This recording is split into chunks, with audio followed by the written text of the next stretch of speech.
Ellie Kemper, thank you for joining us. I always tell people that I have seen most of Unbreakable Kimmy Schmidt, Kimmy versus the Reverend, but I don't think I've seen all of it. So have you seen all of it? Actually, I know that I have not seen all of it because I remember reading things in the script that I haven't watched yet. So it takes time to go through every iteration. So no, I actually have not seen all of it yet. It's so lovely because there's all these little Easter eggs. If you really work hard, you can watch every piece of it. But yeah, there's a lot. Is there like a particular outcome, since you know all the outcomes, or you were in it? Like, is there one like you're dying to see, or you have a favorite one? Well, I am one of those. It's okay. So of course nobody likes to watch themselves on screen. So any outcome not involving me, maybe I would like to watch. But you know what I really enjoyed were the Jane Krakowski scenes. I just love that whole storyline, and she's so brilliant. And probably I've said this before that one of my favorite moments in the in the whole show is seeing her deliberate between the choices. Like when you're looking down at the screen, her expressions are so priceless. I thought that was like a really fun part of it. I know this, it might sound inconsequential, but those moments when the viewer is given the so entertaining to watch. Oh yeah, the stall time when like we have like the countdown. Yep, it's so great.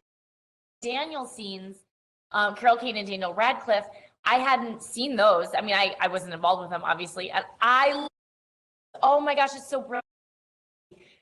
The writers made that and got them stuff because I just thought I adore both.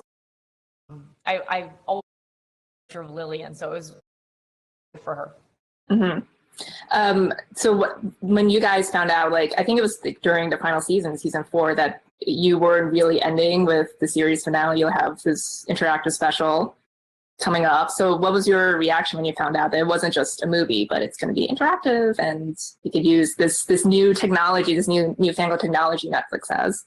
Well, first of all, I was not surprised at all because Tina and Robert are the most brilliant writers and innovative too. So out there. So I was not surprised at all to see, oh, of course, this is what they want to tackle next, which is because I think I believe their only dramas had used this interactive technology before. So I think we're the first comedy to use it, which is why I'm not surprised that Tina and Robert are the ones who pioneered it because they're so smart.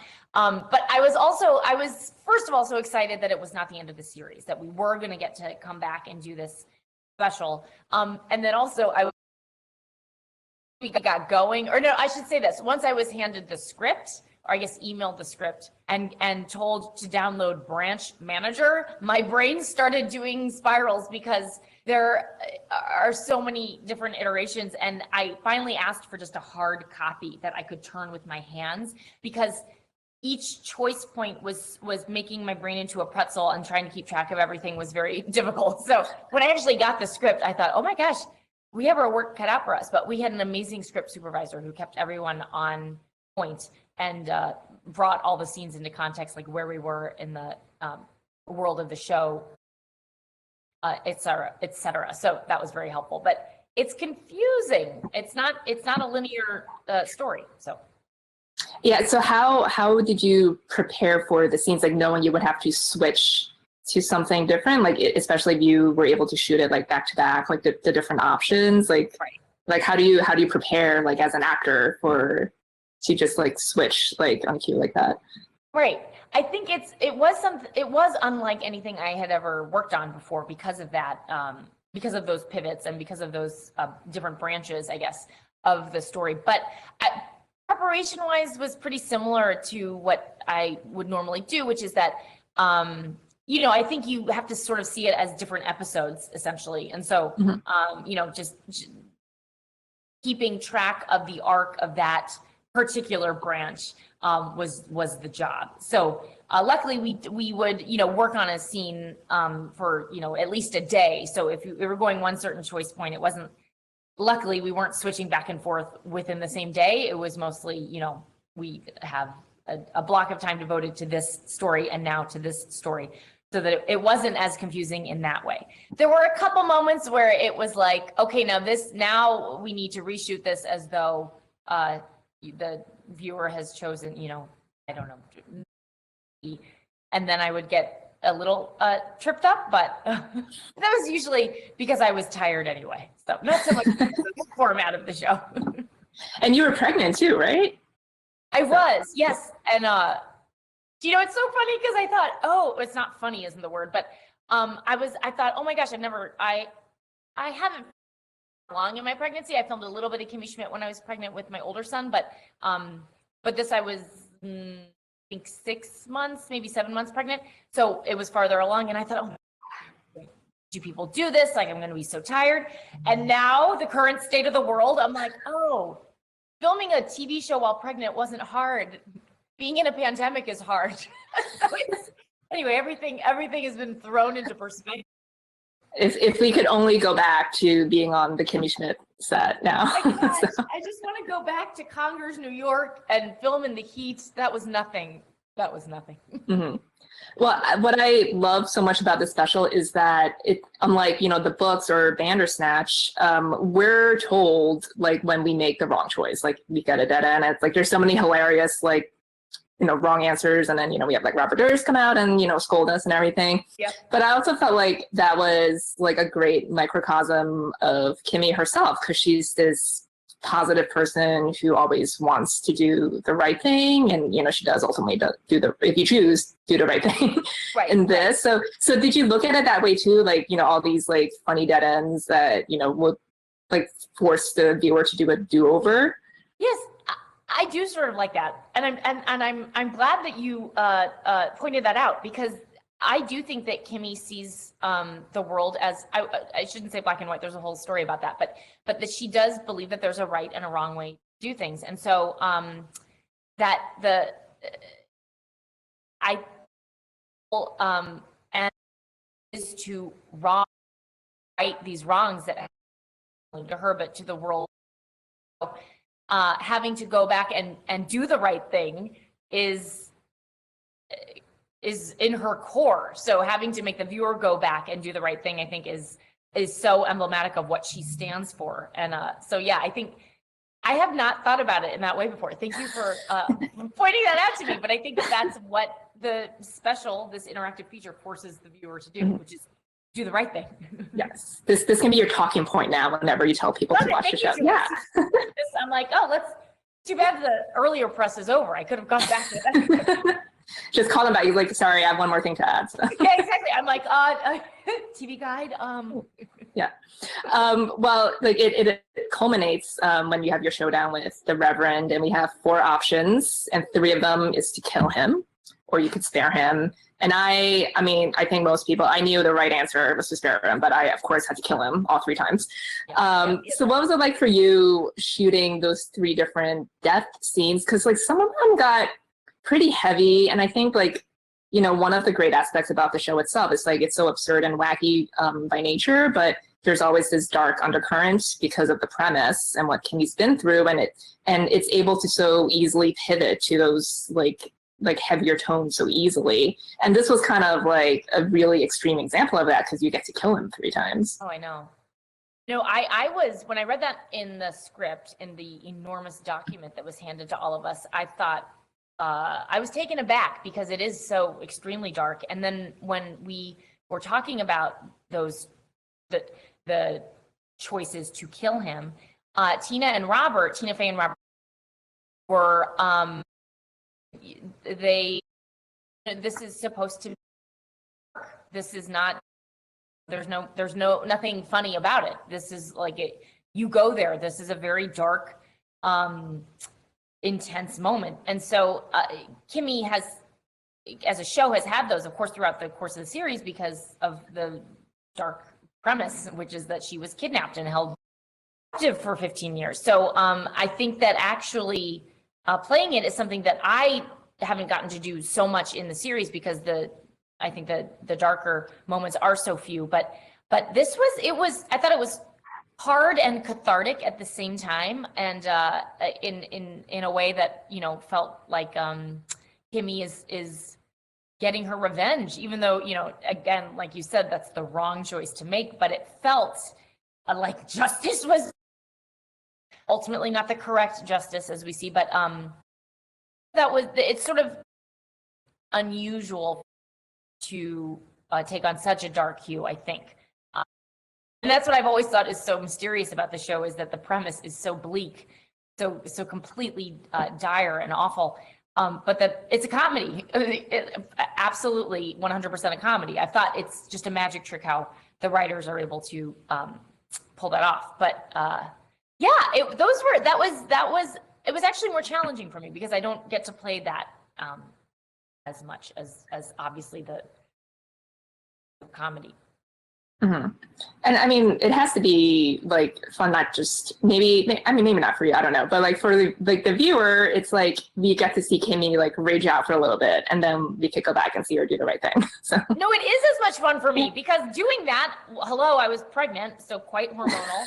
But so that was great to scream and kill. That was like, thank you. I'm so glad that was written. And also, you know, in a way, I mean, this was. We shot it last year. Me Too is very much, you know, all around us, and feeling this anger against this man who just was a monster to this woman felt empowering. Even though I know it was really behavior, it felt good to get out. I mean, like she does spare him, and you know it's the right choice for her. But like I think it's easy to say that it gives her closure, but I don't think she like fully has closure, because I think it's like, you know, for like survivors, like I think that's the theme of the show is like it's never over. Like you're always like dealing with trauma, but this was like a big like inflection point, like, you know, in her life, like confronting him and being the bigger person. So how do you look at that, like her sparing him and letting him go? I think that there is, yeah, that's kind of, I think,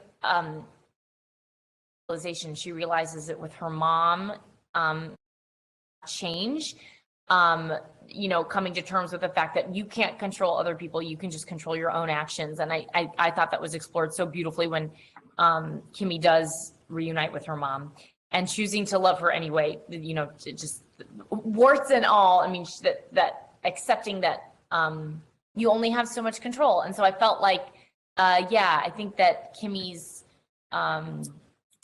situation, and like you said, she's a survivor. It's not like the book is ever closed. You're going to revisit this pain. It's going to live with you. And I think is living with it in that way. And so, yeah, the answer is not, unfortunately, because it is satisfying to kill him, but it's not the answer because there unfortunately is no end. There's just managing it. Mm-hmm. I have to mention Daniel Radcliffe, who I thought like fit in so seamlessly into the show that for a split second I was like, wait, he wasn't like actually on the series. Like, wait, we all thought that. We were doing a group interview the other day, and we were talking, and someone said something like, afterwards said, I didn't even think of Daniel because we didn't think of you as a guest star. You were always so good. Wasn't it? Yeah, no, it was like perfect. It was great. Mm-hmm. So what was it like working with him? And because he's like, Prince Frederick is like sort of like the male version of Kimmy, almost like they're both weird and like the same way. They have their like corny jokes, like they're maybe, yeah, somewhat dated. I mean, for her definitely it's dated, but for him, I don't know what's going on. He's just he's a sheltered person. What'd you say? He's a sheltered person. I these two and that they were in love and they were so well suited for each other, because I think that's absolutely right. He is kind of the Prince version of Kimmy Schmidt, and Daniel as a person is such, well, I of course was an enormous fan of his, and then the moment you met him, you're like, you are, not only are you a brilliant actor, and I love all the comedy that he's done as well, but he's so, I don't know if you've spoken with him, he's so nice. He is just so normal and nice. And it was like, what a relief, because it was just a pleasure to work with him. So I thought that what he did with Prince Frederick was genius. I thought he played him perfectly, and was able to, I mean, I was so nervous because the writing on that show is so precise, and sometimes my brain has trouble keeping all of the jokes in my head correctly. And he just like obliterated the scene, and I thought, oh my gosh, I don't know if I can keep up with him. So he was just, he just arrived firing on all cylinders, and he just got it from, day one. So, I mean, he got it from day one. He's like enormous. He's been doing this longer than you. Yeah, it's like, he has my approval. He was a delight. I loved him. Well, I mean, I'm sad that we didn't get to see them dating because, we just, come up with them being engaged. So what do you think their courtship was like? I know. I have a secret, and I was hoping, maybe we'll get that, like a, what is it? Add special feature. What is it? Special. What am I thinking of? Special. Oh, like the post credit scene or something. Yes, thank you. Words are escaping me, but that's why I secretly am hoping. Oh, maybe they'll write more. I hope that there can be more specials like this where we explore things. Because I absolutely thought the same thing, which is, I'm sad we missed them that period of their lives together. Mm-hmm. What was that? I haven't gotten this outcome, but I'm told that one of them is that she tells him after the wedding that she's pregnant. Yes. Yeah. And I don't know what permutation I need to get that, so I haven't seen it. This is what I someone told one of my friends was watching and said, I keep reading about these outcomes that I can't access. And I'm like, well, that's why it's, I think, so much fun, especially during lockdown, because we all have a lot of time right now. But I don't know what choice you have to take to get there. But yes, there is that. I believe, because I haven't seen it, but I believe because I am pregnant that we just showed my belly. I think this is all a blur. It was hot. It was the middle of the summer. It was a year ago. So in other words, you would be willing to do another one of these with the Kimmy as a mom. What would she be like as a mom? I would love that. I would treasure that. I think Kimmy as a mom, let's keep it going. Kimmy as a grandma, let's just see.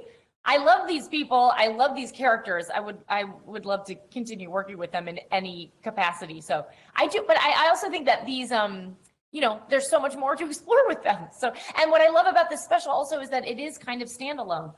You don't necessarily have to have been watching the whole series to know exactly what's going on. And so, I don't know. I would love to. I hope that we can do more of these, but I don't know. We'll see. Well, we can't do them right now, so. We can't do anything right now. Yeah. Well, I'll be remiss if I didn't mention The Office. You guys did that virtual reunion a couple years ago, which was a lot of fun. So is that something, there's been talk about The Office revival. Is that something you would be up for too? For anything, yes. Mm-hmm. And that, please, that is the takeaway. I am on board for anything. I don't know if everyone else is, though, sadly. But what I actually think would be the perfect solution is if The Office did, a holiday reunion, just one, a complete one-off, just, one episode where it's they all get back together for Christmas or, some special occasion. That way, schedules don't have to permit, you just have to be free for 1 week so we can all shoot it. That's my wish. I'm putting it out there. They should do an interactive special. That would be awesome. Yeah. And it'd be so easy too, because it would all take place in essentially the bullpen of the office. The locations would not be a problem. We'd all just either the office or the parking lot. Done. Done. I'm trying to ease the logistics so that we can get it going. I know we're going to make this happen when we can all film again. So yeah. All right, well, Ellie, it was great speaking with you. I hope we can make both of these happen. Ellie as a mom, or Kimmy as a mom, and The Office interactive special. So fingers crossed. I'm wishing this. I'm willing it to happen. Thank you for suggesting it. And also, Joyce, yes, thank you for talking to me.